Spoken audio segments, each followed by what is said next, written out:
Now, one of the uglier sides of the Israel-UAE agreement is that Prime Minister Benjamin Netanyahu intentionally excluded Defense Minister and alternate Prime Minister Benny Gantz, as well as Foreign Minister Gabi Ashkenazi from negotiations. Apparently, this was in fear of leaks. So will this be another crack in the relationship between the two governing factions, or can the coalition survive another 3 years, as Netanyahu claims? Joining us to discuss is former Knesset member from the Yesh Atid party and senior manager of community outreach from Honest Reporting, Rabbi Dov Lipman. Rabbi, thanks for being with us.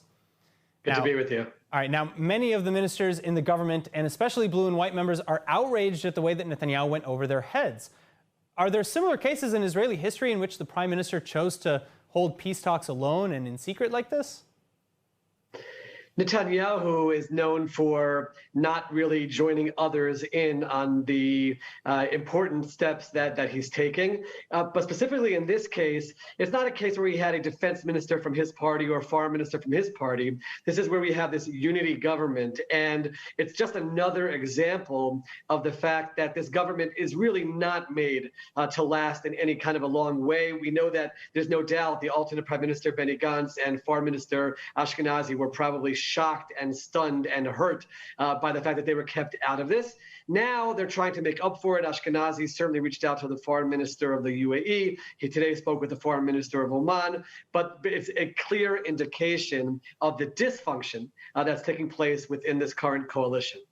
All right, now Netanyahu says that the government can last, but not if blue and white continues to act as a, quote, government within a government. What do you think Gantz's chances are to ascend to the prime minister's office before elections?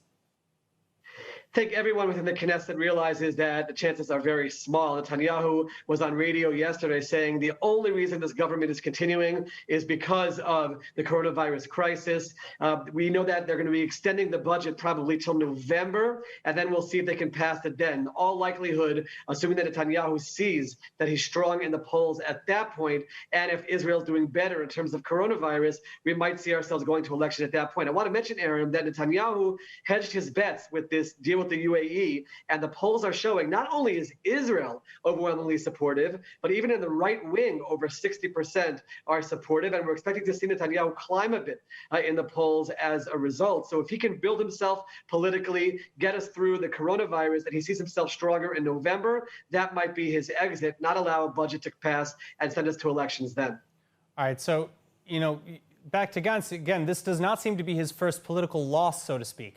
So far, he's also failed to pass a two-year budget, and he couldn't support a law against gay conversion therapies without causing coalition uproar. What has Gantz achieved? Gantz and blue and white are a terrible place politically. They said that they joined the government and they went back on their promise not to sit with Netanyahu in order to confront the coronavirus crisis.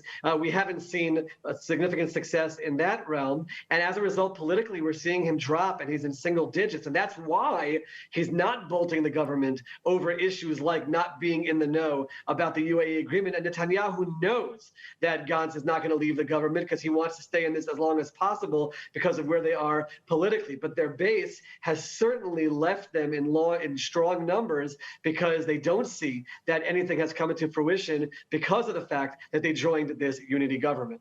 All right, Rabbi Lipman, thank you so much. Thank you.